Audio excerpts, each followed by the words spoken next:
नमस्कार दोस्तों, कैसे आप सब।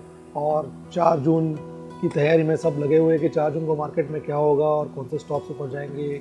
और हर जगह में आप देख सकते हैं कि हर एक यूट्यूबर जो इन्फ्लुएंसर जो आपको स्टॉक के बारे में इंफॉर्मेशन देता रहता है, वो यही सब आपको स्टॉक्स के बारे में बता रहे हैं।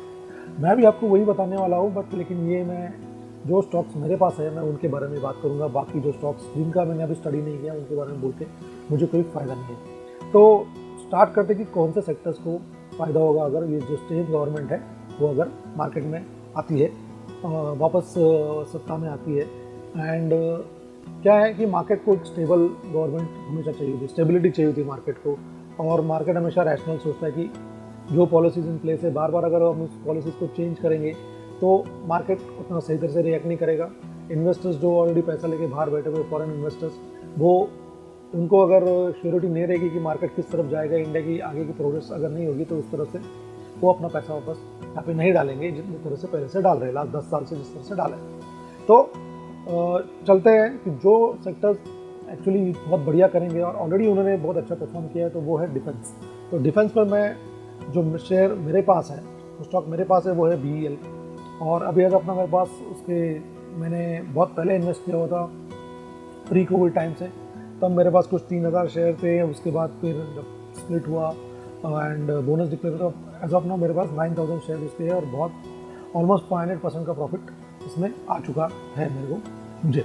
तो ये एक मेरा बेट है फर्स्ट। उसके बाद आता है माजगांव डॉक, जो नेवल डॉक है, शिप बिल्डिंग होती है, सबमरीन्स बनती है। तो ये वाला भी एक जो सेक्टर है, अभी गवर्नमेंट इसमें अपना बहुत सारा फोकस इस पर कर रही है। तो दिस इज़ वन स्टॉक, ये 2 स्टॉक है। और तीसरा स्टॉक जो मैं अभी मैं पोर्टफोलियो में ऐड करूँगा, जो है पारस डिफेंस। ठीक है, ये 3 स्टॉक, तो ये तीसरा स्टॉक जो मैंने लिया नहीं, बट जिसको मैं 1-2 दिन में इसको मैं लूँगा कि मैं फंड्स का कुछ इंतजाम कर रहा हूँ। उसके बाद ये I be getting this stock in my portfolio. बाकी दूसरा और भी एक स्टॉक जो है वो है भारत डायनेमिक्स, तो और हिंदुस्तान एरोनॉटिकल लिमिटेड। तो ये स्टॉक पे भी आप ध्यान दे सकते हैं। तो इनकी प्राइस मैं आपको बता नहीं रहा हूँ कौन से प्राइस पे आप लेंगे वगैरह, बट आप इनको चेक कीजिए। But go for long term. मैं लॉन्ग टर्म के हिसाब से बात करता हूँ, शॉर्ट टर्म के मैं हिसाब से बात करता नहीं हूँ। तो उसके बाद जो अगर आता है सेक्टर, वो है पावर सेक्टर, जो पावर जनरेशन और पावर डिस्ट्रीब्यूशन का जो सेक्टर है, जिसमें जो मेरे पास जो शेयर है वो है NTPC एंड है IOCL। तो ये जो स्टॉक्स दो है जो मेरे पास बहुत टाइम से है, और टाटा पावर। तो ये 3 जो मेजर स्टॉक्स जो मेरे पोर्टफोलियो में है, ये 3 है। इनको भी मैंने बहुत काफ़ी टाइम 2021 वगैरह में 20 एंड या 2021 स्टार्ट वगैरह में लिया हुआ था, और इन्होंने मुझे बहुत अच्छा प्रॉफिट दिया हुआ है। ऑलमोस्ट द स्टॉक डबल हो चुका है, या 70-80% का प्रॉफिट आ चुका है, प्लस डिविडेंड भी ये स्टॉक्स देते हैं। तो PSU स्टॉक्स का एक अच्छा है कि डिविडेंड भी आपको देते रहते हैं। तो ये है मेरे जो 5 स्टॉक जो अभी एज ऑफ नाउ में इन पे मेरा फोकस होगा, और ये स्टॉक्स मेरे पोर्टफोलियो में है।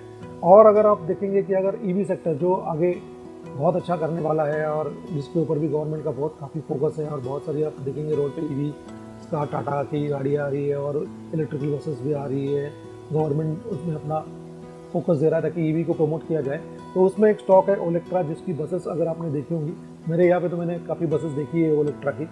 वो एक ओलेक्ट्रा एक स्टॉक है जिस पर आपको नज़र रखनी चाहिए। और एक अमराजा बैटरीज, जो लिथियम आयन बैटरी का इनका प्लांट इन्होंने उसमें वेंचर आउट किया हुआ है। और मुझे लगता है ये 2025 में ये प्लांट इनका रेडी हो जाएगा। तो खुद ही production of lithium ion batteries कर रही है।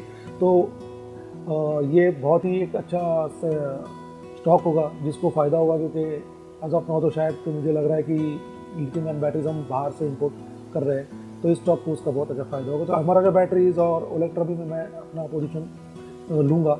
तो दिस 2 स्टॉक्स में भी आपको ध्यान देना है। बाकी अगर आप देखेंगे और जो स्टॉक्स है जिनमें मैं अभी पोजीशन लेने की प्लान कर रहा हूँ, है NHPC, और गेल भी मेरे पास ऑलरेडी है, GAIL गेल, गुजरात गैस, और एक स्टॉक है जिसका आपको ध्यान देना चाहिए। ये सब जो सेक्टर्स हैं, ये आगे चल के इनको अच्छा मौका मिलेगा। और आप देखिए, अगर आपके पास कॉर्पस नहीं है, आपके पास कैपिटल नहीं है, तो छोटा अमाउंट डालिए। मैं जनरली यही बोल रहा हूँ कि 10,000 मिनिमम अमाउंट डाल के छोड़ दीजिए। अगर 2 क्वार्टर 3 क्वार्टर अच्छा किया, उसके बाद उस स्टॉक में आप धीरे धीरे और थोड़े थोड़े देर पैसे डालते जाइए।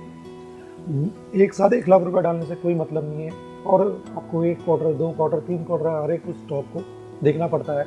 उसका प्रॉफिट है, उसका क्या चल रहा है, उसके रिगार्डिंग उनकी वेबसाइट्स पे जाके आपको थोड़ा रिसर्च करना पड़ेगा खुद से, तभी आपको कॉन्फिडेंस आ जाएगा। आप किसी और की बात सुन के ऐसा मत कीजिए। तो मेरे पास खुद के स्टॉक्स है, आपको मेरा पोर्टफोलियो शेयर करता हूँ, तो मैं आपको ये बता सकता हूँ। बट ऐसे ही अगर आपको कोई बोल रहा है तो बेटर आप एक बार खुद भी चेक कर लीजिए। कोई बड़ी बात नहीं है। अगर आप जो बैलेंस शीट आती है एंड ऑफ द ईयर देखेंगे तो उसमें सारा कुछ क्लियर होता है। 2-4 बार आप देखेंगे या यूट्यूब पे भी वीडियो देखेंगे किसी किस तरह से उसको पढ़ते हैं, तो आपको नॉलेज आ जाएगी। तो ये सब स्टॉक्स आगे जाएंगे, और होपफुली जो इलेक्शन का रिजल्ट है, जो मार्केट चाहता है उसकी तरह आने के बाद फॉरेन इन्वेस्टर्स जो भी पैसा हाथ में लेके बैठे हुए हैं, वो पैसा वापस मार्केट में आ जाएगा। और मार्केट जो लॉन्ग टर्म इन्वेस्टर्स है उनको इस बारे में सोचने की जरूरत नहीं। मार्केट ऊपर जाएगा, नीचे जाएगा, मार्केट क्रैश होगा, क्योंकि मार्केट की डायरेक्शन हमेशा ऊपर की तरफ ही जाएगी। कितना भी क्रैश हो जाए, अगर आपने कोविड का क्रैश देखा होगा तो उसके बाद कितना क्रैश होगा, मार्केट गिर जाएगा 20%, 30%, 40%, वापस मार्केट ऊपर आना ही है। इंडिया एक बहुत ही अच्छी ट्रेजेक्टरी के ऊपर है ग्रोथ की, और जिस तरह से अपना पॉलिसीज और सब हो रहा है, तो डेफिनेटली हम एक नंबर 1 कंट्री आगे जाके बनेंगे, ये मेरी आशा है। और तो अगर आपको वीडियो अच्छा लगे प्लीज़ लाइक शेयर सब्सक्राइब कीजिए। जय हिंद, जय भारत।